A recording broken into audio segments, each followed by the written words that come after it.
إن الحمد لله نحمده ونستعينه ونستغفره ونعوذ بالله من شرور أنفسنا ومن سيئات أعمالنا من يهده الله فلا مضل له ومن يضلل فلا هادي له وأشهد أن لا إله إلا الله وحده لا شريك له وأشهد أن محمدًا عبده ورسوله أما بعد فإن خير الحديث كتاب الله وخير الهدي هدي محمد صلى الله عليه وسلم وشر الأمور محدثاتها وكل محدثة بدعة وكل بدعة ضلالة وكل ضلالة في النار أما بعد فأعوذ بالله من الشيطان الرجيم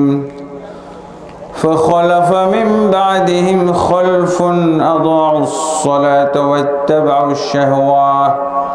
واتبعوا الشهوات فسوف يلقون غيا إلا من تاب وآمن وعمل صالحا فأولئك يدخلون الجنة ولا يظلمون شيئا وقال النبي صلى الله عليه وسلم بين العبد والكفر والشرك ترك الصلاة رواه مسلم وغيره আলহামদুলিল্লাহ আল্লাহ তাবারক ওয়া তাআলার অসংখ্য অগণিত তারিফাত যে আল্লাহ তাবারক ওয়া তাআলা আমাকে এরকম একটা সুন্দর আয়োজনে সুন্দর একটা প্যান্ডেলের নিচে এবং জান্নাতের বাগান মাদ্রাসা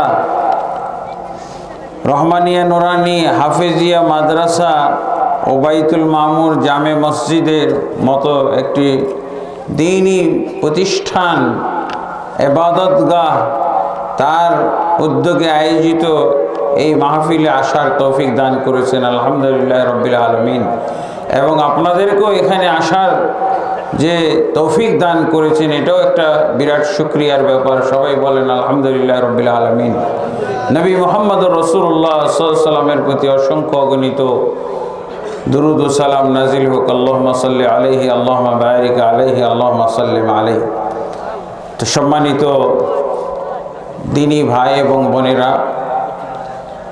রাত যেহেতু গভীর হয়ে গেছে তো আমি এই বিষয়ে সার সংক্ষেপ কিছু কথা বলবো এই বইটা যদি রিডিং পড়তে চাই তারপরও ফজর হয়ে যাবে তাই না 50 পৃষ্ঠার বই রিডিং পড়লেও ফজর হয়ে যাবে এই জন্য সার সংক্ষেপ কথা আপনাদের সামনে তুলে ধরবো ইনশাআল্লাহ এখানে কয়েকটা প্রশ্ন আপনারা প্রশ্নগুলো মুখস্থ করবেন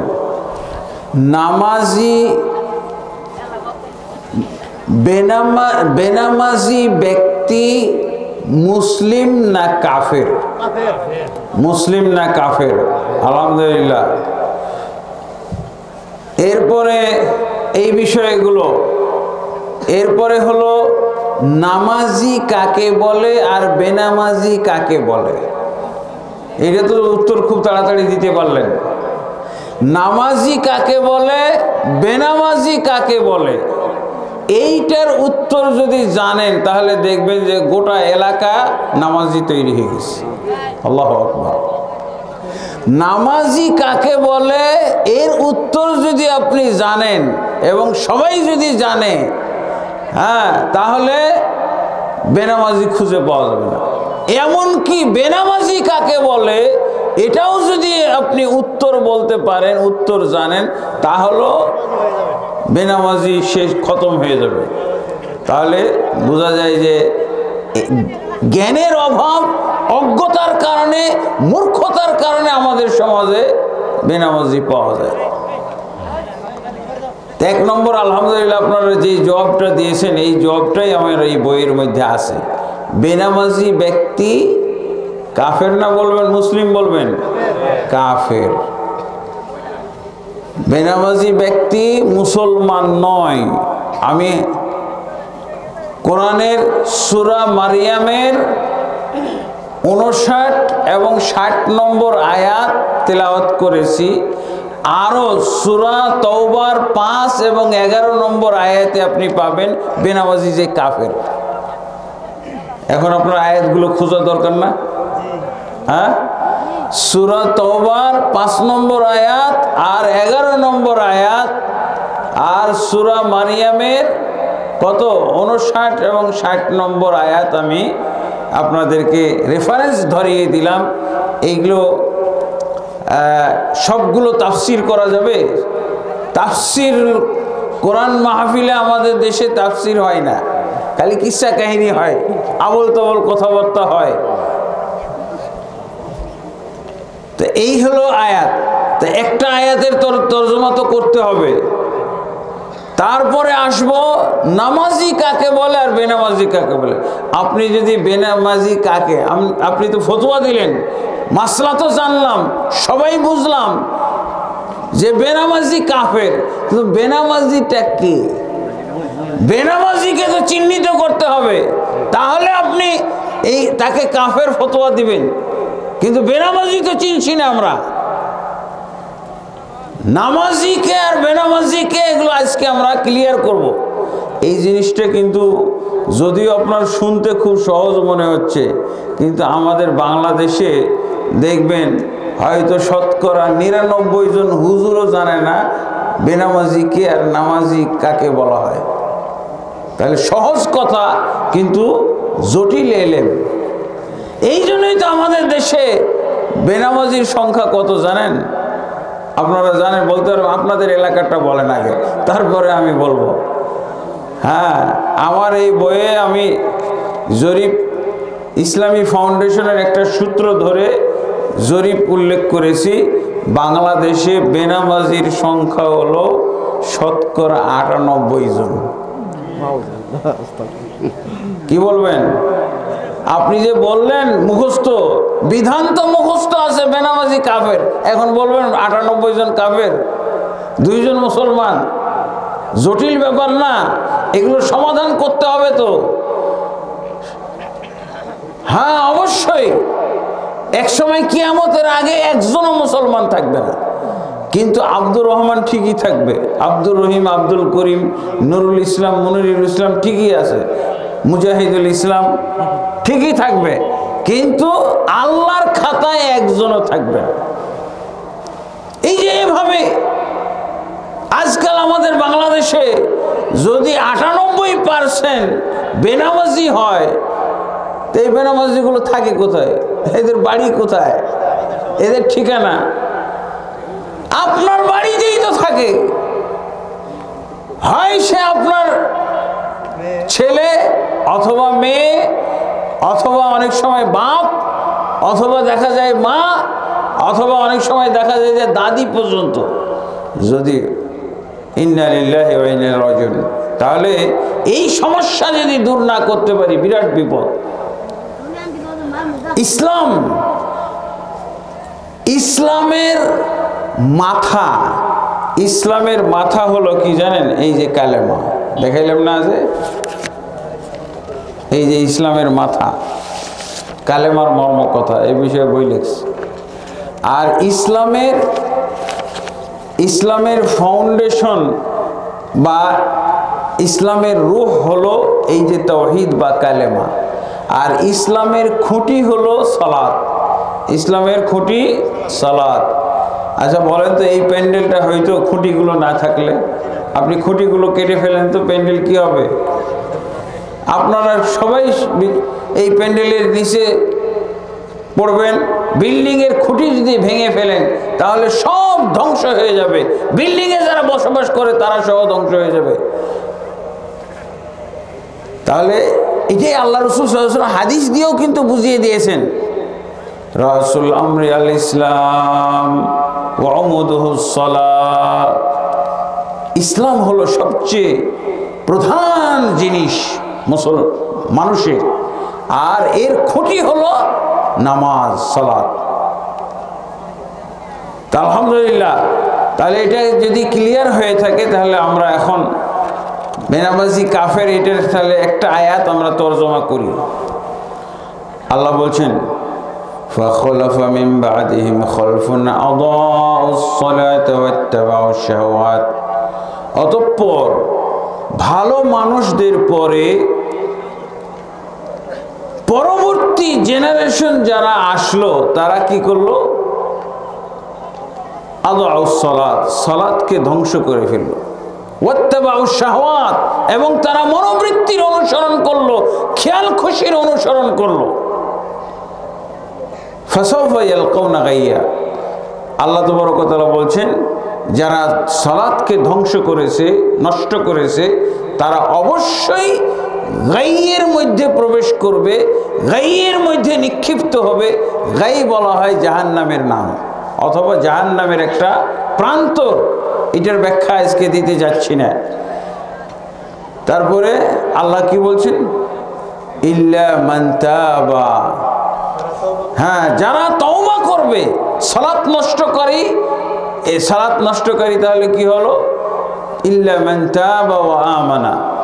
সালাত যারা নষ্ট করে দিয়েছে তারা যদি তওবা করে আর ঈমান আনে, তাহলে কি বোঝা গেল? সালাত নষ্ট করার মাধ্যমে ঈমান চলে যায়। তাহলে তাদেরকে তওবা করতে হবে আর ঈমান আনতে হবে। তাহলে বোঝা গেল যে ঈমান চলে গেছিল, আবার তাদেরকে ঈমান তওবার মাধ্যমে ঈমান আনতে হবে। তাহলে উলাইকা ইয়াদখুলুনাল জান্নাহ, তাহলে আবার তারা জান্নাতে প্রবেশ করবে। তারপরে সূরা তওবার আয়াতটা আমি একটু আপনাদের সামনে রিপিট করে শেষ করব। তাহলে বোঝা যাচ্ছে যে যারা সালাত নষ্টকারী তারা ঈমান হারা হয়ে যায়। আর সালাতকেই কিন্তু ঈমান বলা হয়েছে কোরআনের মধ্যে। সালাতটা ঈমানের সবচেয়ে গুরুত্বপূর্ণ একটা আমলি পয়েন্ট, আমলের পয়েন্ট। আলহামদুলিল্লাহ। তারপরে আল্লাহ রাসূল সাল্লাল্লাহু আলাইহি সাল্লাম একটা হাদিসে বলছেন বাইনাল আবদি ওয়াল কুফরি ওয়াশ শিরকি তারকুস সালাহ। আল্লাহর বান্দা এবং কাফের মুশরিকের মধ্যে পার্থক্য হলো সালাত ত্যাগ করা। যে সালাত পড়ে সে আল্লাহর বান্দা, আর যে সালাত ত্যাগ করে সে কাফের অথবা মুশরিক। কোনটা ভালো? কাফের ভালো না মুশরিক ভালো? কাফের অথবা মুশরিক হয়ে গেল, নাউজুবিল্লাহ। মুসলিম শরীফের হাদিস, আবু দাউদ তিরমিজির মধ্যে এই হাদিস আছে। তাহলে স্পষ্ট হয়ে গেল যে সালাত ত্যাগকারী হলো কাফের, মুরতাদ। এখন কথা হলো যে সালাত ত্যাগকারী বা বেনামাজি আমরা কাকে বলবো? নামাজির সংজ্ঞাটা কি, বেনামাজির সংজ্ঞা কি? আর বেনামাজি ব্যক্তি যে কাফের হয় এটা আলেমদেরও কিন্তু বিশ্বাস নাই। এই জন্য দেখবেন আমাদের দেশে অনেক আলেমও কিন্তু বেনামাজি আছে। আমরা আলেম বলি কিন্তু আসলে অনেকেই বেনামাজি। আপনাদের এই যে ময়মনসিংহে এসেছিলাম, ময়মনসিংহ না টাঙ্গাইল, কয়েক বছর আগে আসছিলাম এক জায়গায়। তো মসজিদ কমিটি, ওরাই আবার মাহফিল কমিটি, তারা আমার কাছে দুঃখ প্রকাশ করলো যে হুজুর খুব কষ্টে আছি। কি কি কষ্ট? যে আমাদের খতিব সাহেব নামাজ পড়ে না, খতিব সাহেব নামাজ পড়ে না। আমি এই বই লিখছি, তো এই যে বেনামাজি সংক্রান্ত দুঃখ, তাপ, জরিপ, হ্যাঁ, বিভিন্ন মাসলা আমার কাছে আসে। মাহফিল কমিটি, মসজিদ কমিটির লোক আমার কাছে দুঃখ প্রকাশ করছে যে হুজুর আমাদের দুঃখ রাখার জায়গা না, খুব কষ্টে আছি, আমাদের খতিব সাহেব নামাজ পড়ে না। খুতবা কয়দিন দিতে হয়? এক ওয়াক্ত, তাই না? জুমার দিন একটা ওয়াক্ত খুতবা দিতে হয়, কিন্তু বলছে খতিব সাহেব নামাজ পড়ে না, ব্যাপারটা কি? বলছে আমরা কেউ খুতবা দিতে জানি না তো গ্রামের, ও ফাজিল পাস, ও পারে খুতবা দিতে পারে কিন্তু ও নামাজ পড়ে না। ওই জুমার নামাজ শুধু পড়ে, খুতবা দিয়ে আমাদেরকে নামাজ ইমামতি করে চলে যায়। হ্যাঁ, আর ও কোনো 5 ওয়াক্ত সালাত একটাও পড়ে না। ইন্নালিল্লাহ। তাহলে যে আপনারা যে জানছেন যে বেনামাজি কাফের, এটা যদি ওই খতিব জানতো তাহলে কি ও সালাত ছাড়তো? ও বিশ্বাসই করে না। সালাত ত্যাগ করা যে কুফরি, নামাজ তরককারী বেনামাজি ব্যক্তি যে কাফের, এটা না বুঝার কারণে ওই খতিব দেখেন সালাত ত্যাগকারী। আমাদের বাংলাদেশে অনেক বক্তাও পাওয়া গেছে। একবার বগুড়াতে গেলাম, এই সালাত ত্যাগকারীর ব্যাপারে বক্তব্য রাখলাম। তারপর আমি রাত্রে চলে আসছি, বগুড়া থেকে গাড়ি নিয়ে গেছিলাম, গাড়ি নিয়ে চলে আসছি। দুপুরবেলা বেলা 10টার দিকে বা দুপুরবেলা দিনের বেলা আমাকে ফোন দিয়ে জানাচ্ছে মাহফিল কর্তৃপক্ষ যে হুজুর আপনি ঠিকই বলেছেন, আমাদের গতকাল রাত্রের দ্বিতীয় বক্তা বেনামাজি। দ্বিতীয় বক্তা বেনামাজি ছিল, বুঝেছেন? এই হলো অবস্থা। আরে প্রধান বক্তা বেনামাজি। এরকম একটা বক্তা মারা গেছে, জানি না তার জন্য দোয়া করা যাবে কিনা। বেনামাজি ব্যক্তির জন্য কিন্তু দোয়া করা যায় না, অথচ সে প্রধান বক্তা। আমি শুনলাম, এই যে তরিকুল ইসলামী তো বললো যাকে ওয়াজ শুনতাম, আপনাদের ওয়াজই ভাল লাগতো না, ওর ওয়াজই ভাল লাগতো, কিন্তু পাক্কা বেনামাজি। একদিন মাহফিলও ধরা খাইছে, মাহফিল কমিটির লোকেরা তাকে কেমনে কি কারণে যেন পাহারা দিতেছিল, সেই আসর মাগরিব এশা 1 ওয়াক্ত নামাজও পড়ে নাই। পরে মাহফিল কমিটির লোকেরা তার ঘরে এসে ঢুকছে, ইউটিউবে এসেছিল না, এই যে নামটাও বলে দিয়েছে, নাম বলে দেউছি। হ্যাঁ, ভৈরবী বুঝেন তো? ভৈরবী কি জিনিস? মারা গেছে। ইন্নালিল্লাহ। আকিদাও তার খারাপ ছিল, আর নামাজ তরকের দিক দিয়েও সে কাফের অবস্থায় মারা গেছে। আল্লাহ, এই হলো আমাদের দেশের অবস্থা, বুঝেছেন? বেনামাজি বক্তার ওয়াজ শুনে তার অনেক ভক্ত আছে না, দেখবেন সব বেনামাজি, সব শ্রোতাও বেনামাজি, আইসক্রিম বেচে। ইন্নালিল্লাহি ওয়া ইন্না ইলাইহি রাজিউন। এগুলো কষ্টে বলতেছি। এই যে সালাত নামাজ এত গুরুত্বপূর্ণ একটা ইবাদত, অথচ এই ইবাদতের ব্যাপারে যদি খতিব ইমাম, আর ইমামও বেনামাজি, জানেন আপনারাই? আপনাদের মাথায় ধরবে ইমাম কিভাবে বেনামাজি হয়? ও তো ইমামতি করতে হয়, তো বেনামাজি হয় কি করে? আমার কাছে একটা নমুনা আছে। ওই ইমাম সাহেব, অনেক ইমাম তো ধরেন যে পয়সার জন্য, বেতনের জন্য ইমামতি করে, চাকরি, এরা ইমামতি তার চাকরি। ছুটি নিয়ে বাড়িতে গেছে, 1 ওয়াক্ত নামাজও পড়ে না। পরে গ্রামবাসী ওকে জিজ্ঞেস করছে, এই তুমি যে ইমামতি চাকরি করো, তো এই যে কয়দিন যাবত তুমি বাড়িতে আসছো, কই 1 ওয়াক্ত নামাজও তো পড়ে না? পরে বলছি ছুটি নিয়ে এসছি। হ্যাঁ, ইন্নালিল্লাহি ওয়া ইন্না ইলাইহি রাজিউন। মানে আজব ব্যাপার, বাংলাদেশে এত বেনামাজি হইল কি করে বলেন তো? এই যে 98% বেনামাজি, এর মধ্যে যদি বেনামাজি হুজুর মধ্যে না থাকে, ইমামের মধ্যে যদি বেনামাজি না থাকে, বক্তার মধ্যে যদি বেনামাজি না থাকে, তাহলে কিভাবে? হয়তো পীরও এরকম বেনামাজি আছে, পীর আছে তো, বন্ড পীর যেগুলো বলি, এগুলো তো পীর। আর কমপক্ষে যারা আমাদের দেশের মুফতি মুহাদ্দিস 99% তারা বেনামাজি না হলে বেনামাজি তৈরি করার ওস্তাদ। বেনামাজি তৈরি করা, বেনামাজি তৈরি হয় কেমনে জানেন? এই যে আজকে আপনারা যে সুন্দর একটা কথা বললেন, শ্রোতা হিসেবে জানেন যে বেনামাজি ব্যক্তি কাফের, কিন্তু আমাদের দেশের 99 জন হুজুর, শতকরা 99 জন হুজুর এই ফতোয়া জানে না। এই ফতোয়া এরা বলে যে না ফাসেক। এই বইটা যখন আমি অনুবাদ করতে যাই, বুঝছেন, তো এই মূল লেখকের সাথে সাক্ষাৎ করলাম, মোহাম্মদ বিন সালেহ আল উসাইমিন, বিরাট আলেম, সৌদি আরবের বড় আলেম, বিশাল আলেম, পৃথিবীর মধ্যে নাম করা আলেম।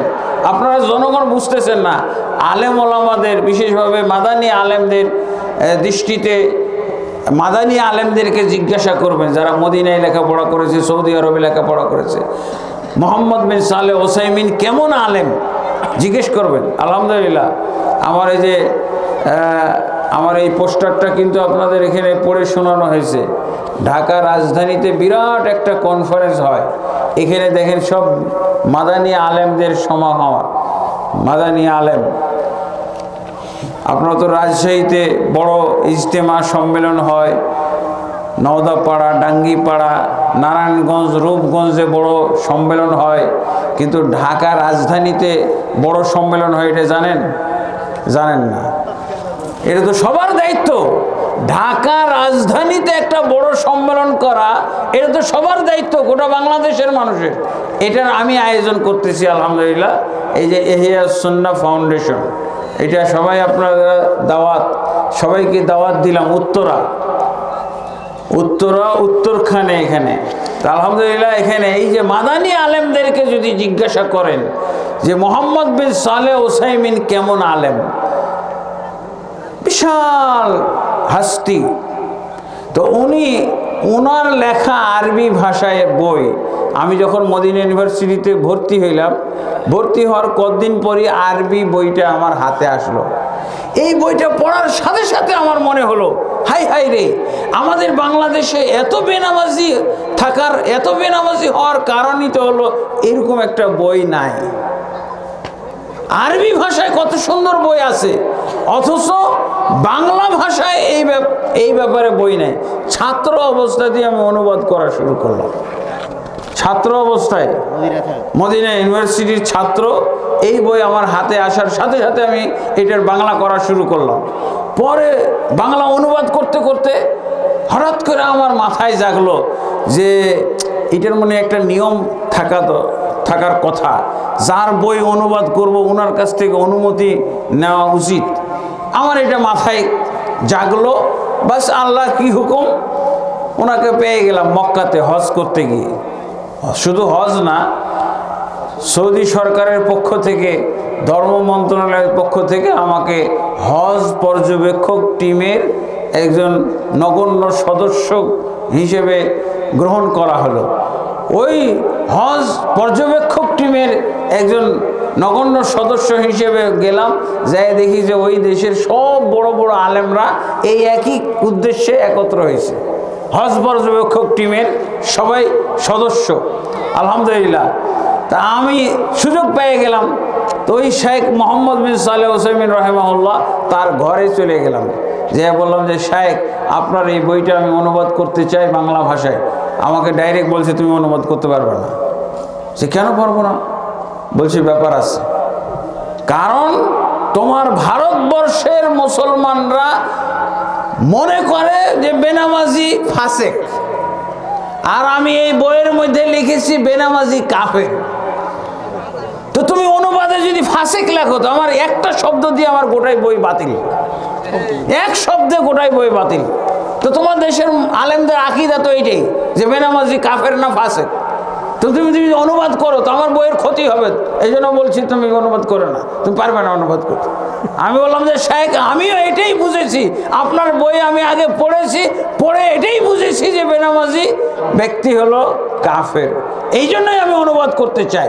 আপনি যেহেতু বিভিন্ন দলিল প্রমাণের ভিত্তিতে কাফের সাব্যস্ত করেছেন, আমি এটা আপনার দলিলপত্রগুলো সব পর্যালোচনা করে আমার কাছেও তাই মনে হয়েছে, এই জন্য আমি বাংলা ভাষায় এটা অনুবাদ করতে চাই। বলছে আচ্ছা ঠিক আছে, তাহলে করো। যদি ফাসেক আর কাফের রহস্য তুমি বুঝতে পেরে থাকো তাহলে তোমার জন্য অনুবাদ করার অনুমতি আছে। আলহামদুলিল্লাহ, এই হলো অবস্থা। কিন্তু আমি এই বইটাকে সম্পাদনা করাইছিলাম এক আলেমকে দিয়ে, উনি আবার ফাসেক মনে করেন।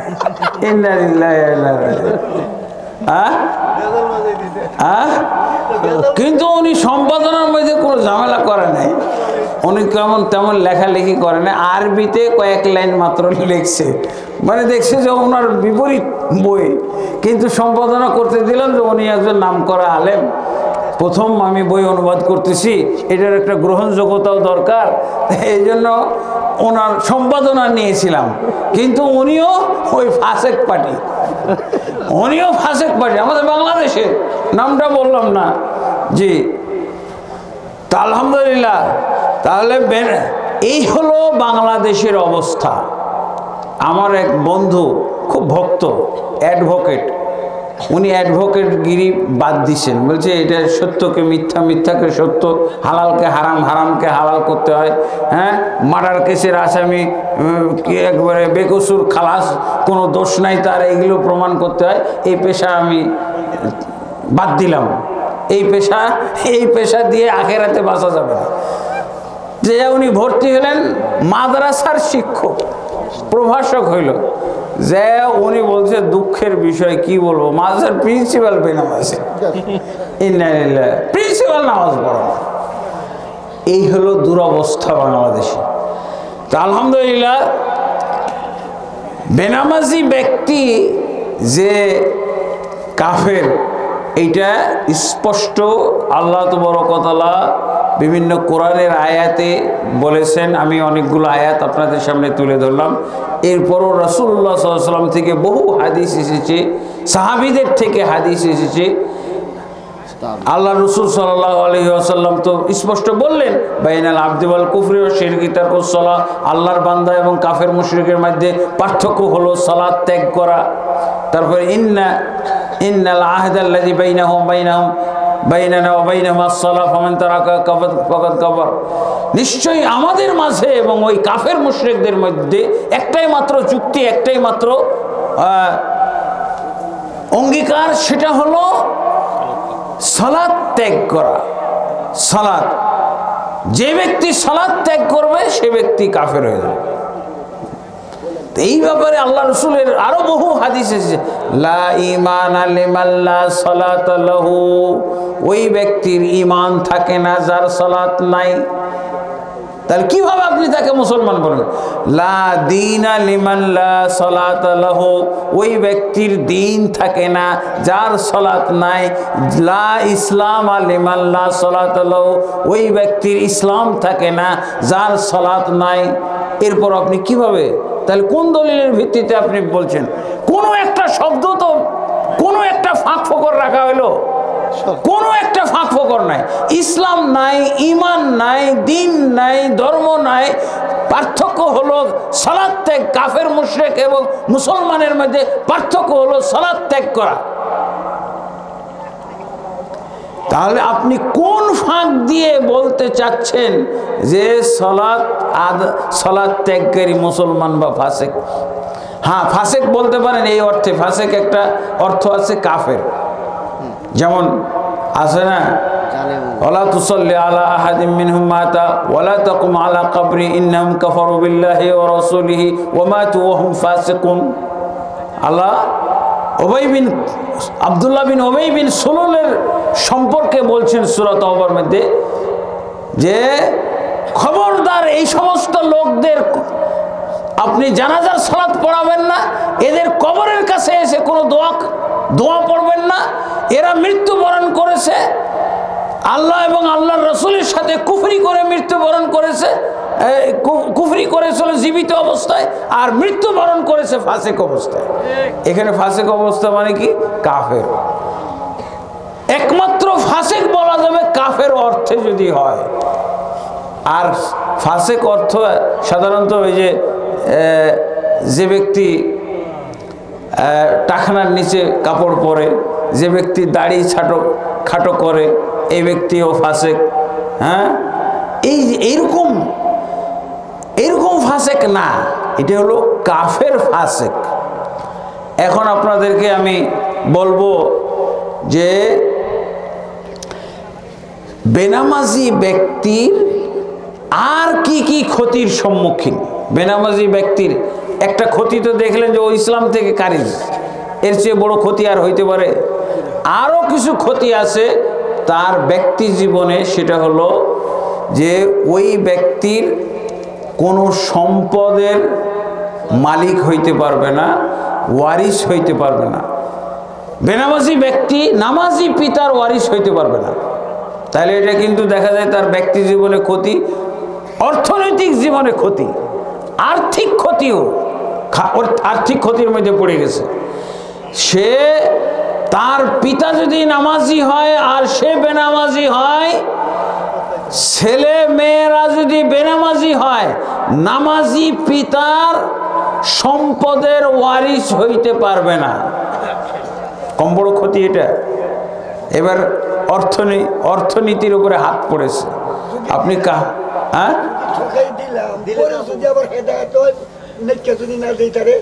হ্যাঁ, এখন আপনি লেখা দেননি আর তাকে হুমকি দিতে পারেন। এটা আপনার হুমকি দেওয়ার একটা পয়েন্ট। এই দেখো, তুমি বেনামাজি, তোমাকে আমি আমার সম্পদের ওয়ারিস দেব না যদি তুমি আমার জীবদ্দশাতে তওবা করে যদি সালাত আদায়কারী না হও। এটা হুমকি দিবেন, এটা বৈধ হুমকি ইসলামের দৃষ্টিতে। তারপরে এই হুমকির মাধ্যমে আপনি আপনার সন্তানকে শুধরাইতে পারলেন, সন্তানকে আপনি সাইজ করলেন। সন্তান সবারই জেনে থাকা দরকার, জানা দরকার কি লা ইয়ারিসুল কাফিরুল মুসলিমা। এই হাদিসের আলোকে আল্লাহ রাসূল সাল্লাল্লাহু আলাইহি ওয়াসাল্লাম স্পষ্ট বলছেন, কখনোই কোনো কাফের ব্যক্তি কোনো মুসলিম ব্যক্তির ওয়ারিস, সম্পদের ওয়ারিস হইতে পারবে না। আলহামদুলিল্লাহ। তাহলে দেখেন, তার ব্যক্তি জীবনে ক্ষতি। আর ব্যক্তি জীবনে আরো ক্ষতি কি জানেন?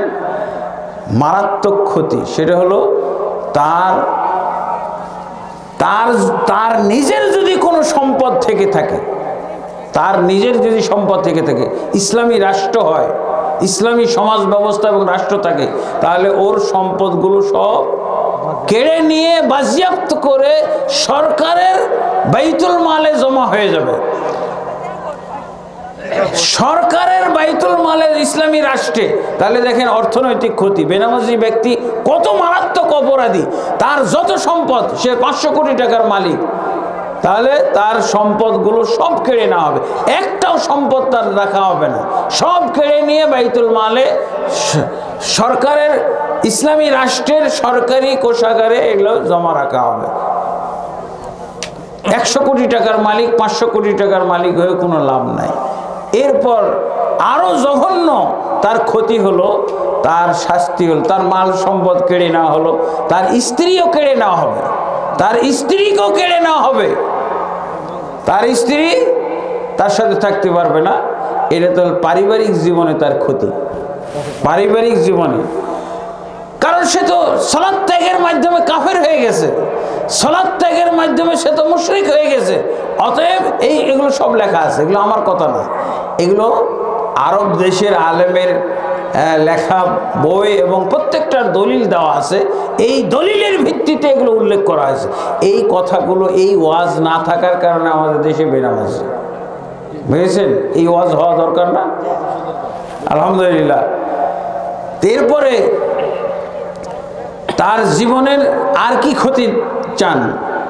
সে তার মেয়ের বিবাহতে সে ওলি হইতে পারবে না, ওলি হওয়ার যোগ্যতা রাখে না, ওলি হইতে পারবে না। তার মেয়ের বিয়ে দিবে, তাকে দূরে তাড়িয়ে দিয়ে তাকে তার মেয়ের বিয়ে দিতে হবে, তার চাচা ওলি হবে। সে অভিভাবক হিসেবে পরিচয় দিতে পারবে না। তার মেয়ে যদি নামাজি হয় আর পিতা যদি বেনামাজি হয়, সে অভিভাবক হওয়ার যোগ্যতা হারিয়ে ফেলল। তার স্ত্রী তালাক হয়ে যাবে, অটো তালাক হয়ে যাবে, স্ত্রী তার অটো তালাক হয়ে যাবে। এগুলো পারিবারিক জীবনে ক্ষতি না? স্ত্রী তার অটো তালাক হয়ে যাবে, তালাক দেওয়ারও দরকার নাই। কিসের 3 তালাক আর 1 তালাক নিয়ে মতভেদ? কিসের কাজী অফিস? কোনো জায়গায় যাওয়া লাগবে না, অটো সিস্টেমে অটোমেটিকলি তালাক হয়ে যাবে। যদি স্ত্রী যদি সালাত ত্যাগকারী হয়, স্ত্রী সালাত পড়ে না, স্বামী পড়ে, অটো তালাক। অথবা স্ত্রী সালাত পড়ে, স্বামী পড়ে না, স্বামী সালাত ত্যাগ করে, তাহলে অটো তালাক হয়ে যাবে। এদের মধ্যে বিবাহ জায়েজ নেই। অতএব এই স্বামী স্ত্রীর মধ্যে ঘর সংসার করলে এবং সন্তান হলে এগুলো সব জারজ সন্তান হবে, নাউজুবিল্লাহ। এইগুলো এই জন্য আমি সাপোর্টিংয়ে বই রাখছি, বুঝেছেন? এটা আমার ব্যক্তিগত কথা না, এগুলো কোরআন হাদিস। এবং বাংলাদেশে এরকম আলেম জন্মই নেয়নি, এরকম বড় আলেম, সৌদি আরবের আলেম, আলহামদুলিল্লাহ। এর পরের ক্ষতিটা কি জানেন? তার তো সব কেড়ে নেওয়া হলো, সব থেকে সে মুক্ত হয়ে গেল। এখন কি হবে জানেন? লাস্ট ক্ষতি হলো তাকে মৃত্যুদণ্ড দিয়ে, ফাঁসি দিয়ে, গুলি করে অথবা ছুরি দিয়ে জবাই করে হত্যা করে তাকে কবরস্থানে দাফন করা হবে। তাও আবার মুসলমানদের কবরস্থানে দাফন করা যাবে না, ও আলাদা একটা ওই হিন্দুদের কবরস্থানে তাকে দাফন করতে হবে। ইন্না লিল্লাহি। তাহলে বেনামাজি খুব ভালো মানুষ না? বেনামাজি খুব ভালো, বুঝলে না তখন? এই বিষয়গুলো আমাদের ব্যাপক, এই বিষয়গুলো জানা থাকলে দেখা যাবে যে আমাদের সমাজে এমনি নামাজি তৈরি হয়ে যাবে। আমি আমার এই গ্রামে এই বইটা পুরোপুরি বাস্তবায়ন করেছিলাম, আলহামদুলিল্লাহ 100% নামাজি, আলহামদুলিল্লাহ 100% নামাজি পাইছি। এত সহজ নামাজি তৈরি করার, এলেম থাকলে না নামাজি হবে। যদি এলেমটাই না থাকে তাহলে কিভাবে নামাজি হইতে পারবে? নামাজি হওয়া তো সম্ভব না। তাহলে তার শাস্তি হলো মৃত্যুদণ্ড, বুঝেছেন? একটু এই ব্যাপারে একটা হাদিস বলবো। হ্যাঁ, এই যে কিছুদিন আগে কি হয়ে গেল, 5ই আগস্ট কি হয়েছে? হ্যাঁ, হাসিনা বিদায়। কেন বিদায় হয়েছে? কেন বিদায় হয়েছে জানেন? বাংলাদেশে যে ছাত্র সমাজ এবং তাদেরকে সহযোগিতা করার জন্য অনেক দেখা যাচ্ছে তাদের অভিভাবকরাও নেমে আসছিল। এত লোক সমাগম হলো, এই লোক সমাগমে সব পরাজিত। ঐক্যের কাছে, ঐক্যবদ্ধ হওয়ার কারণে সবাই পরাজিত। আল্লাহ রাসূল সাল্লাল্লাহু আলাইহি ওয়াসাল্লামের একটা হাদিস আছে, একাধিক হাদিস, যে কোন রাষ্ট্রের শাসক যদি, ইসলামী রাষ্ট্রের, বিশেষভাবে আমাদের দেশ তো ইসলামী রাষ্ট্র বলতে পারবো, আমার 98% তো বেনামাজি, কিসের ইসলামী রাষ্ট্র? আর আকীদার যদি চিন্তা করি, আকীদার বিষয়ে এই যে কালেমার মর্মকথা বই, এই বইয়ের আলোকে যদি আপনি যাচাই করতে চান, মসজিদুল হারামের খতিব বলেছে 1000-এ একজন সত্যিকার মুসলমান পাওয়া যাবে কিনা সন্দেহ। মারাত্মক কথা। আল্লাহ রাসূল সাল্লাল্লাহু আলাইহি ওয়াসাল্লাম বলছেন যে কোনো ইসলামী রাষ্ট্রে যদি শাসক বেনামাজি হয়, শাসক যদি বেনামাজি হয়, এই যে বৈষম্য বিরোধী আন্দোলনের মাধ্যমে যেভাবে শেখ হাসিনাকে তাড়িয়ে দেওয়া হলো, এইভাবে গোটা দেশের নাগরিক বাড়ি ঘেরাও করে তাকে হত্যা করবে। কাকে? শাসককে, প্রেসিডেন্টকে, প্রধানমন্ত্রীকে, মন্ত্রীকে। কি করবে? সারা দেশের মানুষ এরকম জমায়েত হয়ে, কারণ দেশের মানুষ নামাজি। ইসলামী রাষ্ট্রে কি হয়?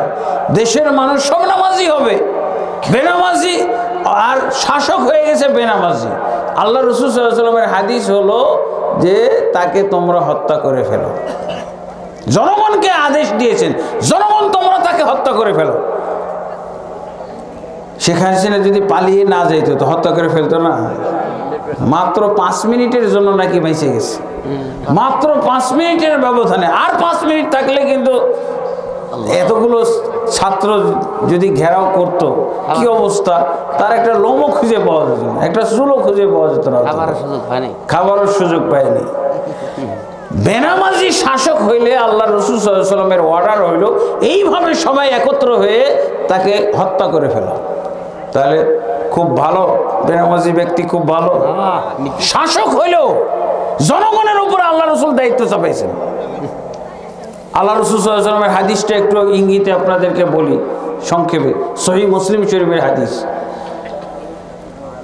সায়াকুনু বাদি উমারা তারিফুনা মিনহুম ওয়া তুনকিরুন। হে আমার সাহাবীরা, আমার পরে কিছু শাসকের জন্ম হবে, শাসকের আবির্ভাব ঘটবে, যারা অন্যায় কাজ করবে এবং কিছু ন্যায় কাজ করবে, ভালো কাজও করবে, খারাপ কাজও করবে।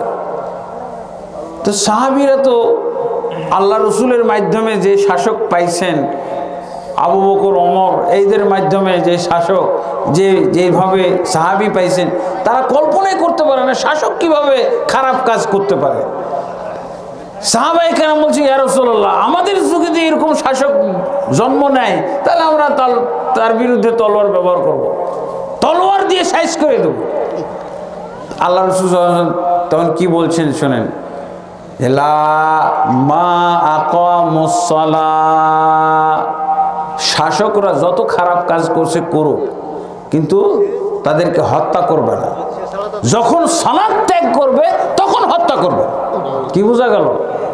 সালাত ত্যাগ যদি করে ফেলে তাহলে তাকে হত্যা করো।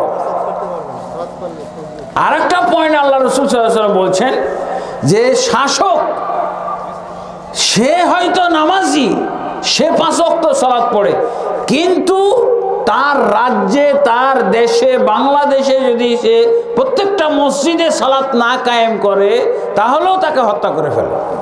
লা মাকামু ফিকুমুস সালাহ, যতক্ষণ তোমাদের মাঝে সালাত কায়েম করবে ততক্ষণ পর্যন্ত তাদেরকে হত্যা করবে না। যদি যেমন ধরেন থানার পুলিশ দিয়ে মসজিদ পাহারা দেয়, আপনাদের গ্রামটার নাম কি? হ্যাঁ হ্যাঁ, চণ্ডীমন। চকচণ্ডীমন কেন্দ্রীয় মসজিদে পুলিশ পাঠাই দিয়েছে, দারোগা পুলিশ, যে খবর নাও কে কে নামাজ পড়ে না। হ্যাঁ, এই যে তদারকি, এই তদারকির কাজ যদি কোনো শাসক না করে ওকে হত্যা করে ফেলে। যদি থানার পুলিশদেরকে এই কাজে এই আইন না করে, এই আইন উৎখাত করে দেয়, এই আইন যদি বাস্তবায়ন না করে তাহলেও তোমরা ওই শাসককে হত্যা করে ফেলো। আল্লাহু আকবার। এইগুলো ওয়াজ করলে তো মানে ওয়াজকারীকে হত্যা করবে, এই অবস্থা। হ্যাঁ, এই ভয়ে তো ওয়াজ করবে না কেউ, কিন্তু ওয়াজ করলে তো সমস্যা নেই। ওরাই তো বলে বাক স্বাধীনতা আছে। বাক স্বাধীনতার মাধ্যমে যদি কুফরি কথা বলা যায়, বাক স্বাধীনতার মাধ্যমে যদি নাস্তিকরা তাদের আবল তাবল কথা বলতে পারে, তো না বাক স্বাধীনতা, আমাদের কোরআন হাদিসের কথাগুলো আমরা স্বাধীনভাবে বলতে পারবো না? আমি তো বাস্তবায়ন করতে যাচ্ছি না, আমি বাস্তবায়নের কথা বলছি। আমি বলছি যে এরকম আদেশ আছে, ইসলামে এরকম নিয়ম আছে, এরকম আইন আছে, এগুলোকে আমাদের জানা দরকার না? এইগুলো জানলে বুঝলে, হ্যাঁ, তাও তো আমাদের দেশের অবস্থাটা পরিবর্তন হইতো, চেহারা পাল্টে যাইতো, তাই না? এত বেনামাজি পাওয়া যেত নাকি শাসকের মধ্যে? আমাদের দেশে তো পুলিশও নামাজ পড়ে না, মেম্বারও নামাজ পড়ে না, হ্যাঁ, এমপির নামাজ পড়ে না, অথচ পরিচয় দেওয়ার বলে ঠিক আছে 95% মুসলমান হইলো কি করে, মানে পার্সেন্টেজের মধ্যে ঢোকার বেলায় আছে, কিন্তু সে ইমান ইসলাম বাস্তবায়ন সালাত কায়েমকারী হইতে রাজি না। সালাত কায়েমকারী না হইলে আল্লাহ রাসূল সাল্লাল্লাহু আলাইহি ওয়াসাল্লামের যুগে একটাও বেনামাজি ছিল না, এমনকি মুনাফিকরাও 5 ওয়াক্ত নামাজ পড়তো। মুনাফিকরা হলো কাফেরের চাইতে খারাপ, কিন্তু ইসলামী সমাজে বসবাস করতো তারা, তো এরাও 5 ওয়াক্ত সালাত পড়তো, একজনও বেনামাজি ছিল না মুনাফিকের মধ্যে। কারণ কি বলেন তো? এই আইনের কারণে মৃত্যুদণ্ড। এরা চিন্তা করতো মুনাফিকরা, আরে এত সুন্দর একটা খেজুর বাগান, এত সুন্দর বাড়ি করলাম, এত সুন্দর আত্মীয় স্বজন আছে, আর আমি একা আমার সালাতটা না পড়লে আমাকে মৃত্যুদণ্ড দিয়ে কবরে রেখে আসবে, যা পড়ি। দুনিয়াবি স্বার্থে তারা সালাত পড়তো। নামাজ পড়লেও বোঝা যাইত এরা মুনাফিক, কারণ ওরা তো নামাজ আল্লাহর জন্য পড়তো না, জান্নাতের জন্য, আখেরাতের জন্য পড়তো না, ওরা দুনিয়াবি স্বার্থে পড়তো। যার জন্য হাদিসে কোরআনে আসছে কি, তারা এই যে সূরা মাউনের মধ্যে কি পড়ছে, ফাওয়াইলুল লিল মুসাল্লিন, এই সমস্ত মুসল্লিদের জন্য হলো ওয়াইল দোজক আল্লাযিনা আন সালাতিহিম সাহুন, যারা সালাতের ব্যাপারে গাফেল, হ্যাঁ, উদাসীন, গাফেল। দেখবেন যে মুনাফিকরা সালাত পড়লে মুখ নড়ায় না, কিচ্ছু বলে না, ওই মুহাম্মদের লেগে নামাজ পড়তেছে, তো আমার দরকার কি? দোয়া কালাম শিখার দরকার কি? এটা তো মুহাম্মদের জন্য নামাজ পড়তেছি, ওই আবু বকর ওমরের ভয়ে নামাজ পড়তেছি, আমার দোয়া কালাম পড়ার দরকার কি? চুপচাপ খালি রুকু সিজদা উঠা বসা করতো, আবার ঘুমও আসতো অনেক সময়। এই জন্য কোরআনে আছে ওদের সব গোপন ভেদ ফাঁস করে দিছে, ওয়াইজা কামু ইলাস সালাতি কামু কুসালা, যখন সালাতে দাঁড়াইতো অলসতার সাথে দাঁড়াইতো, মানে তাদের মনোযোগ নাই, বাধ্য হয়ে পড়তেছে জান বাঁচানোর জন্য, জান বাঁচা ফরজ, এরকম অবস্থা। তাহলে এই বিষয়গুলো আমাদের বেশি বেশি ওয়াজ হওয়া দরকার।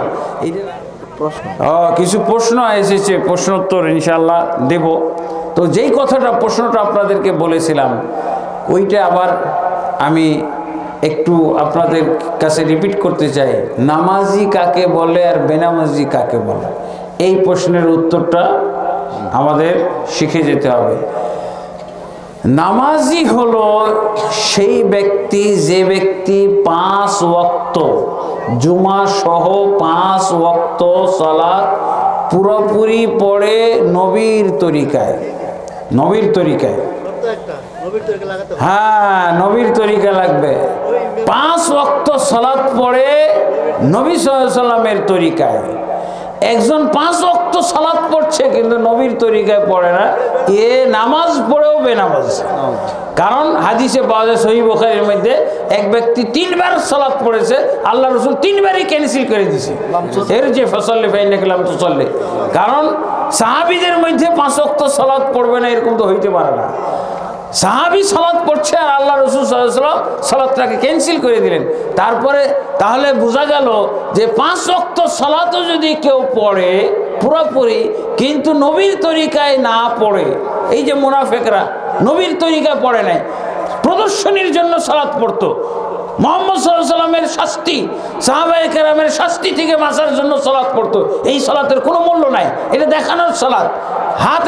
হাতির যেমন দেখানোর দাঁত আছে, এটাতে চিবানোর কাজে লাগে না, এটা কামড়ানোর কাজে লাগে না, ঠিক এরকম ভাবে এরা সালাত পড়ছে 5 ওয়াক্ত কিন্তু এই সালাত পড়েও তারা বেনামাজি, তারিকুস সালাত।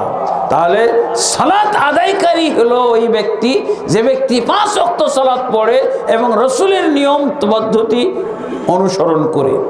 তাহলে বেনামাজিকে, বেনামাজি হলো যে ব্যক্তি 1 ওয়াক্ত সালাতও ছেড়ে দেয়। 1 ওয়াক্ত সালাত। আপনাদের এলাকায় কয় সাবজেক্ট ফেল করলে মেট্রিক ফেল ধরা হয়? 1 সাবজেক্টে। কেন? কম্পালসারি 5 ওয়াক্ত সালাত কম্পালসারি না? তা আল্লাহর কম্পালসারি সাবজেক্টের দাম কম, সবটি ফেল করলো সে পাস, আর মানুষের কম্পালসারি সাবজেক্ট একটা বাদ দিয়ে দিলে ফেল। লা হাওলা ওয়ালা কুওয়াতা ইল্লা বিল্লাহ। কম্পালসারি সাবজেক্টের নিয়ম হলো এই যে একটা সাবজেক্টে ফেল করলে সে সবগুলোই ফেল। এটা হলো।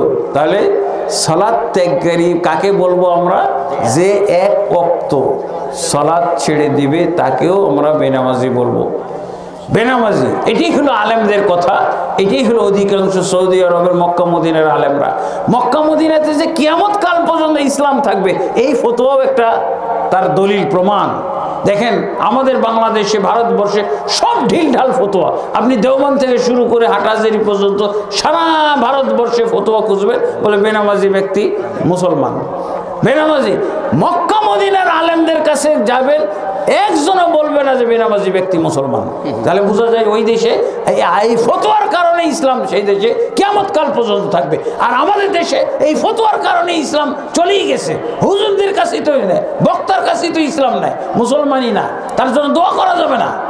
ওই যে যেসব বক্তার কথা বললাম, আমি একবার চাঁপাইনবাবগঞ্জ থেকে আসতেছিলাম, রাত্রে ওয়াজ করে ফজরের পরে বাসে উঠছি ঢাকা আসবো।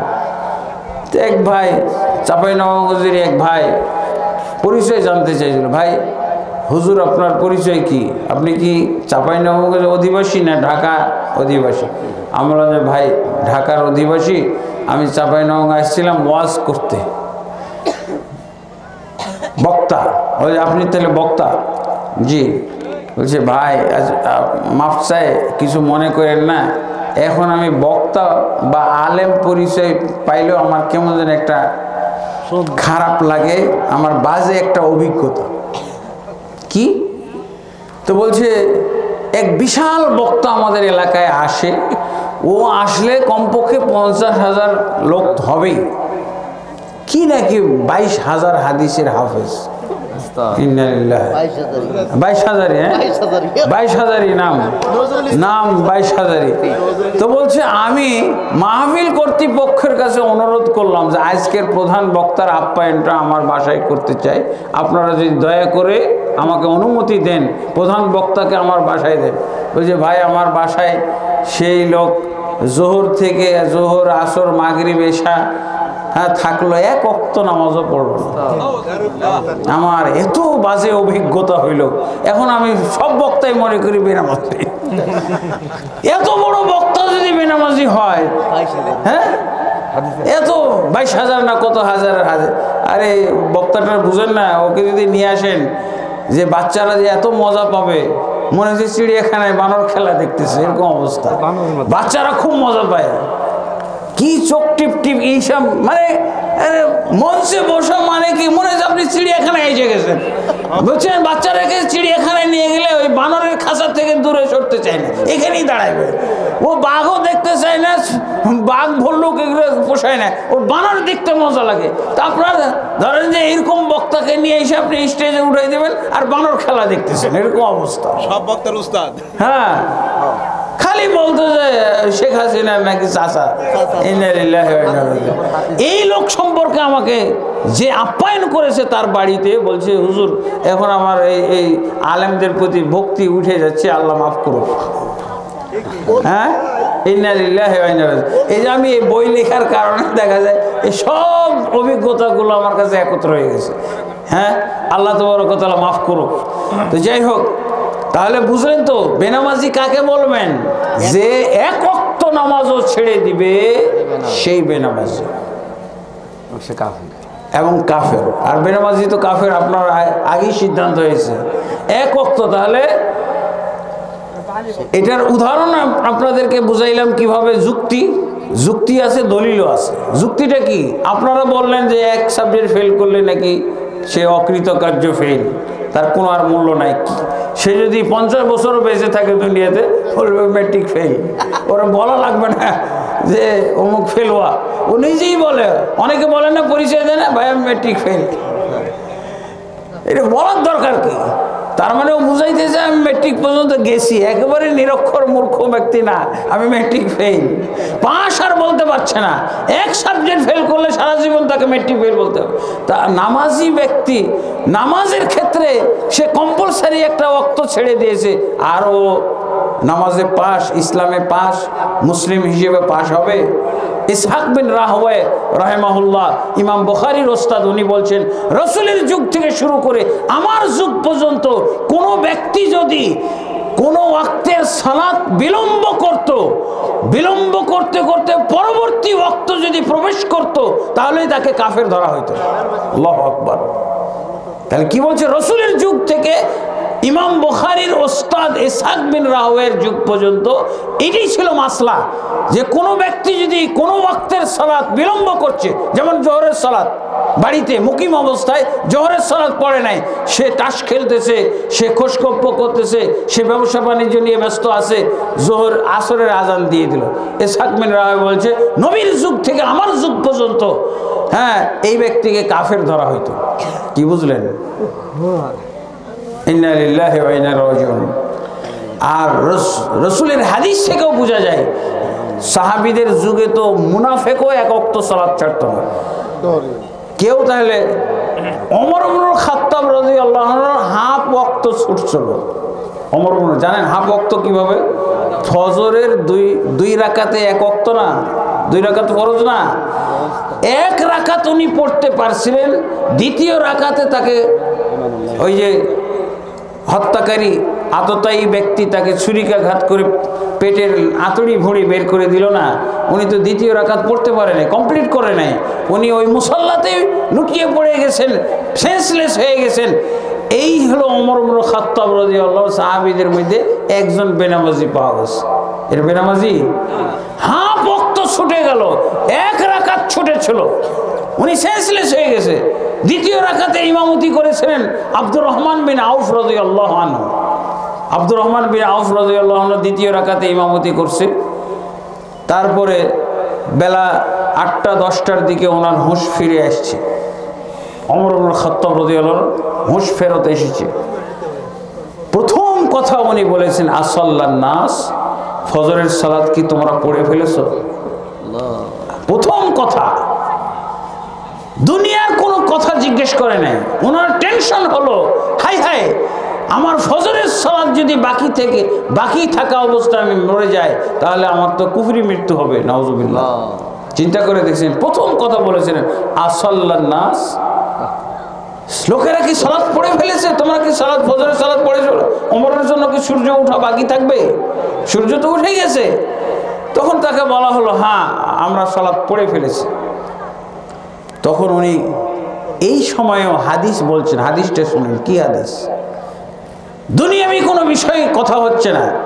লা হাজ্জা ফিল ইসলামি লিমান তারাকাস সালাহ, যে ব্যক্তি সালাত ছেড়ে দেয় ওই ব্যক্তির ইসলামে কোনো অংশই থাকে না, ইসলাম থেকে সে বঞ্চিত। এটা কার ব্যাপারে বললো? ওমর নিজের ব্যাপারে বলছেন, হাই হাই সর্বনাশ, আমি তো এই অপরাধী হয়ে যাচ্ছি, তোমরা তাড়াতাড়ি আমাকে সালাত পড়াও, সালাত পড়ানোর ব্যবস্থা করো। আমি এই শেষমেশ অবস্থায় যদি আমি ইসলাম থেকে খারিজ হয়ে মারা যাই তাহলে আমার কি হবে কিয়ামতের দিন, কি হবে আখিরাতে? তাড়াতাড়ি এই হাদিস উনি শোনাইলেন। এখানে ইবনুল কাইয়িম রাহমাতুল্লাহ আলাইহি এই হাদিস ওমর ইবনুল খাত্তাব রাদিয়াল্লাহু আনহু এই বক্তব্যকে উল্লেখ করে উনি বলেছেন যে সালাত কেউ যদি এক ওয়াক্ত সালাতও ছেড়ে দেয় সেও কাফের হয়ে যাবে, সেও ইসলাম থেকে খারিজ হয়ে যাবে, এটা তার দলিল। কোনো একজন সাহাবী প্রতিবাদ করে নাই যে ওমর ইবনুল খাত্তাব আপনি মনে হয় আহত হওয়ার কারণে, জখম হওয়ার কারণে আপনার সেন্স ঠিক নাই, এই জন্য ভুল কথা বলছেন, এই কথাটা কেউ বলে নাই।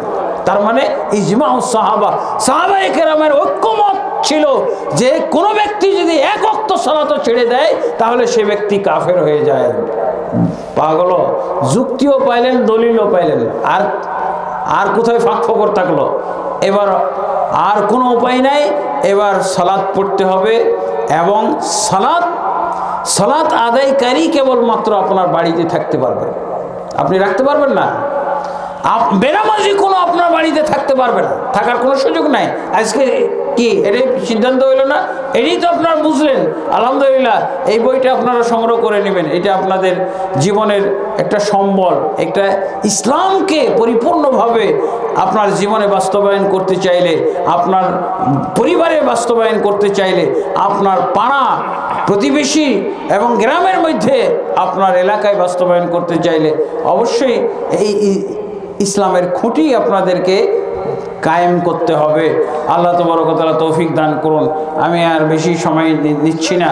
আজকে আমি একটা প্রশ্ন এসেছে, এই প্রশ্নের জবাব দিয়ে আমি আজকে সমাপ্ত করব ইনশাআল্লাহ। আমাদের এটা প্রশ্ন উনি হচ্ছেন আমাদের সম্মানিত ইমাম। 40 মিনিটে যোহরের ওয়াক্ত হয়, এখন যদি আমি 11:45 আযান দিয়া সোয়া 12টায় নামাজ পড়ি তাহলে সবাই দেয় 12:30 1টায়, বেকেই তারে পাগল কয় যে 11:43 করে সোয়া 12টায় করে হইলো। এইটাই কি ঠিক নাকি যেটা যে 1:30 বা 1টা যে চলছে এই নিয়মে? এইটা হলো একটা প্রশ্ন। আরেকটা প্রশ্ন হইলো, এই সাড়ে নামাজ আল্লাহ রাসূল বলছেন যে তোমরা দেরিতে পড়ো, যদি আমার উম্মতের কষ্ট না হইতে দেরিতে টাইম দিতাম, সন্ধ্যার সাথে সাথে সবখানে আজান হয়, আমি একটু দেরিতে দেই, এই জন্য আমার পাগল। কোনটা ঠিক জানতে চাই। এশারটা দেরিতে দেয়, আমি দেই কারণে আমি সোয়া 11:45 আজান দিছি। এই হুজুররাই হাফেজি শিক্ষক আমার মাথা খারাপ। আমি কি মাথা খারাপ না হ্যারি মাথা খারাপ? তোমার মাথা খারাপ না, যে কইছে তার মাথা খারাপ। আলহামদুলিল্লাহ। আসলে আপনি যে প্রশ্নটা করেছেন এই প্রশ্নের খুব সুচিন্তিত জবাব দিতে হবে। জবাব আছে, সেটা হলো কি ওয়াক্ত। একটা হলো 5 ওয়াক্ত সালাতের মধ্যে একটা হলো আউয়াল ওয়াক্ত, আর একটা হলো উত্তম ওয়াক্ত। আউয়াল ওয়াক্ত আর উত্তম ওয়াক্ত এটা কিন্তু আলাদা, বুঝেছেন? অনেক সময় দেখা যায় যে আউয়াল ওয়াক্ত কিন্তু উত্তম ওয়াক্ত না। আল্লাহ রাসূল দেখা যায় যে আউয়াল ওয়াক্তে এশারের সালাত আউয়াল ওয়াক্তে পড়েছেন, উত্তম ওয়াক্তে পড়েননি। এশারের সালাত হলো 1/3 অতিবাহিত হওয়ার পর পড়া, এটা হলো উত্তম। কিন্তু উত্তমটা আল্লাহ রাসূল আমল করেননি। কি করেছেন? আউয়াল ওয়াক্ত সূর্য কি বলে এশারের ওয়াক্ত যখন শুরু হয়েছে তখনই আজান দিয়ে আল্লাহ রসুল সাহাবীদেরকে নিয়ে নামাজ পড়েছেন। আর একদিন মাত্র উত্তম ওয়াক্তের উপরে আমল করেছিলেন, বিলম্ব করেছিলেন অনেকক্ষণ, তাতেই দেখেছিলেন, একদিন আমল করেই দেখেছিলেন যে এটা যে এই নিয়ম পালনে যে অপারক, এটা আল্লাহ রসুল একদিনই পরীক্ষা করে ফেলেছেন। হ্যাঁ, রাত 10:30 ধরেন সাপোজ, আমাদের তখন তো ঘড়ি ছিল না, আমি বোঝানোর জন্য বলছি, রাত 10টা বা 10:30 বেজে গেছে। এশারের ওয়াক্তেই মুসল্লিরা, আল্লাহ রসুলের সাহাবীরা মসজিদে এসেছে, আর 10টা পর্যন্ত সব অপেক্ষা করছে, আল্লাহ রসুল বের হয় না। উত্তম ওয়াক্তে একদিন সালাত পড়িয়ে দেখাবে, এই জন্য আল্লাহ রসুল বের হচ্ছে না, সব দেখি ঘুমায়। ঘুমাইতে অবস্থা খারাপ। পরে আল্লাহ রসুল সাল্লাল্লাহু আলাইহি ওয়াসাল্লাম এসে তাদের দেখছে যে সবাই প্রায় ঝিমাচ্ছে, ঘুমাচ্ছে, এরকম অবস্থা। তো বলছি, আচ্ছা এরা মসজিদে আসার কারণে তো অনেকে আটকা পড়েছে, আচ্ছা এই বিলম্বটা যদি বাড়িতে হইতো তাহলে তো ফজর হয়ে যেত, এক ঘুমে ফজর। এই জন্য আল্লাহ রসুল বলছেন কি, লাউলা নাশুক আলা উম্মতি, হ্যাঁ, লা আমারতুহুম বিতাখিরিল ইশা'i ইলা সুলুসিল লাইল, যদি উম্মতের উপরে ভারী না মনে করতাম, কঠিন মনে না করতাম, তাহলে আমি এদেরকে, উম্মতকে এশারের সালাতটা 1/3 পর্যন্ত বিলম্ব করে পড়তে বলতাম। এটা হলো উত্তম ওয়াক্ত, কারণ এটা হলো উত্তম ওয়াক্ত এশারের। কিন্তু এই উত্তম ওয়াক্ত ধরতে গিয়ে দেখা যায় যে তার ফরজ ছুটে যাবে, সুন্নত পালন করতে যা ফরজ ছুটে যাবে, এটা বিপদ না? এই জন্য আল্লাহ রাসূল সাল্লাল্লাহু আলাইহি ওয়াসাল্লাম উত্তম ওয়াক্ত বাদ দিয়ে আউয়াল ওয়াক্তে পড়েছেন। বোঝা গেছে? আর একটা দেখা যায় যে আল্লাহ রাসূল সাল্লাল্লাহু আলাইহি ওয়াসাল্লাম আউয়াল ওয়াক্তে, আমরা কিন্তু আহলে হাদিসরা বেশি আউয়াল ওয়াক্ত করি। জোহরের আউয়াল ওয়াক্ত, শীতের কালে জোহরের সালাত আউয়াল ওয়াক্তে পড়া উত্তম, আর গ্রীষ্মকালে জোহরের সালাত বিলম্ব করে পড়া উত্তম। কি বুঝলেন? হ্যাঁ, এটা একটা দ্বিতীয় বিষয় বুঝলেন তো? আর একটা তৃতীয় বিষয় যেটা, সেটা হলো ওয়াক্ত নির্ধারণের ক্ষেত্রে, সেটা হলো যে আউয়াল ওয়াক্তেরও কিন্তু শুরু আছে, মিডিল আছে, শেষ আছে। আউয়াল ওয়াক্তটা বিদ্যুৎ চমকানোর মতো ছক করে চলে যায় না, বুঝা গেছে? এটা কিন্তু একটা বিশাল ব্যাপার। আমার দেশের অনেক আলেম ওলামাও কিন্তু বিপদে পড়ে গেছে, এই ভ্রান্তির মধ্যে পড়ে গেছে। আউয়াল ওয়াক্তর শুরু কোথায়, এর মধ্যমটা কোথায়, এর শেষ কোথায়, আপনার এটা লাগবে, আপনার এই জ্ঞানটা লাগবে, বুঝেছেন? হ্যাঁ, আউয়াল ওয়াক্তের শুরু পাইছেন আপনি, কিন্তু আউয়াল ওয়াক্তের মিডিলটা চিহ্নিত করতে হবে না? নাহলে তো সবাইকে আপনি গুমরা বলবেন। হ্যাঁ, আউয়াল ওয়াক্তেরও শুরু আছে, এর মিডিল আছে, এর শেষ আছে। জিবরিল আলাইহিস সালাম 2 দিন, হ্যাঁ, এই যে জিবরিল আলাইহিস সালাম 2 দিন 5 ওয়াক্ত করে 10 ওয়াক্ত সালাত পড়াইছেন। 10 ওয়াক্ত সালাত পড়ায়, প্রথম দিন আউয়াল ওয়াক্তে পড়াইছেন, আর দ্বিতীয় দিন শেষ ওয়াক্তে পড়াইছেন। তারপরে জিবরিল বলে দিয়েছেন যে আপনার উম্মতের ওয়াক্ত হলো এর মাঝামাঝি, তার মাঝামাঝি পর্যন্ত হলো লাস্ট, আউয়াল ওয়াক্তের লাস্ট হলো মাঝামাঝি। বুঝা গেছে? তার মানে আউয়াল ওয়াক্তটা আপনার মোটামুটি 1:30টা পর্যন্ত থাকবে আউয়াল ওয়াক্ত, আর আপনি আউয়াল ওয়াক্তের শুরু নিয়ে আসেন, মিডিলটা আপনার খোঁজ নিতে হবে, শেষটা কোথায় এটাও খোঁজ নিতে হবে। মোটামুটি 2টার দিকে আউয়াল ওয়াক্তের শেষ হয়ে যায়, 2টা এরকম। এটা আমরা আমল করি নাই দেখে আমাদের কাছে অপরিচিত। আমি এক জায়গায় গেছিলাম, এক সালাফি, আরব একটা প্রতিষ্ঠানের আরব সালাফি একজন ওখানে ইমামতি করে, উনি একটা সংস্থার প্রধান। তা আমি যাই দেখি যে ব্যাপার কি, ওরা 1:45 এখানে জোহর পড়তেছে। আমাকে ডাকছে ওই কি বলে কর্মকর্তাদের উদ্দেশ্যে কিছু দিক নির্দেশনামূলক বক্তব্য দেওয়ার জন্য। ওই আরব কর্মকর্তা, আরব ডাইরেক্টর ডাকছে। তো উনি যাই দেখি 1:45 ওরা সালাত পড়ে, 1:30টায় আজান হচ্ছে, 1:45টায় সালাত পড়ছে। তো আমি ওকে জিজ্ঞেস করলাম যে কী ব্যাপার, লিস তো আখিরুনা সালাত যুহর ইলা হাযিহি মুদ্দা ইলা হাযাল ওয়াক্ত, আপনারা এত এই সময় পর্যন্ত বিলম্ব করতেছেন কেন? তখন উনি একটু যোগ করলাম, মানে আমাদের দেশের মোটামুটি আহলে হাদিসদের চিন্তা চেতনা মনে হয় কিছু ধারণা আছে। তো বলছে আনা লাস্তু আহলুল হাদিস আনা সালাফি, বলছে আমি আহলে হাদিস না, আমি সালাফি। আহলে হাদিসরা তোমরা কড়া, খালি আউয়াল ওয়াক্তের শুরুটাই জানো, আউয়াল ওয়াক্তের মিডিল কোথায়, আউয়াল ওয়াক্তের শেষ কোথায় এটা জানো না। তা আমি আউয়াল ওয়াক্তের মোটামুটি শেষের দিকেই পড়তেছি। তার কারণ এটা একটা সুবিধার জন্য যে সালাত পড়ে আর কেউ চেয়ারে বসবে না, সব বিদায়, অফিস থেকে বেরিয়ে যাবে, এটাই ছুটি। তো এই জন্য এখন আউয়াল ওয়াক্তে আবার 12:30টায় সব চেয়ার থেকে উঠবে, তখন কে আবার খাওয়া দাওয়া করবে, কি করবে না করবে, একবার অফিস শেষ করে কি কে লাঞ্চ করবে করো, অফিস থেকে বিদায় হয়ে। আমি এই সুবিধার জন্য এই কাম করছি। এই হলো অবস্থা। তা আপনার আউয়াল ওয়াক্তের শুরু জানা হয়েছে, মিডিলটাও জানতে হবে, আখেরটাও জানতে হবে, ঠিক আছে? এরপরে হলো ওয়াক্তের শেষ। আউয়াল ওয়াক্তের একটা শেষ, আর একটা হলো ওয়াক্তের শেষ। এই জিনিসগুলো কিন্তু আমাদের দেশের আলেমরাও বুঝে না। অনেক আলেমকে আমি প্রশ্ন করেছি, বলেন তো আউয়াল ওয়াক্ত কতক্ষণ পর্যন্ত? আউয়াল ওয়াক্ত কি বিদ্যুৎ চমকানোর মতো? বিদ্যুৎ চমকায় কীভাবে? ছক করে চলে যায়, হ্যাঁ? কয়েক সেকেন্ডের মধ্যে গোটা দুনিয়া আলোকিত করে অন্ধকার আবার। এরকম আউয়াল ওয়াক্ত এরকম না, আউয়াল ওয়াক্তের একটু স্থিতি থাকে। কতক্ষণ এটাকে অবশ্য ভাগ করতে হবে। ওই যে আল্লাহ রসুল বলে, জিবরিল বলে দিলেন, হ্যাঁ ওয়াক্তু সালাতি উম্মতিকা মা বাইনাল ওয়াক্তাইন, হ্যাঁ মা বাইনাল হাজাইন, মা বাইনা হাজাইন। আল্লাহ রসুল ওই যে জিবরিল বলে দিলেন না, এর মাঝামাঝি হলো আপনার উম্মতের ওয়াক্ত। তা আউয়াল ওয়াক্তটা হলো শুরু থেকে, আর মাঝামাঝি পর্যন্ত গিয়ে শেষ হয়ে যাবে কি আউয়াল ওয়াক্তের শেষ। বোঝা গেছে? আলহামদুলিল্লাহ।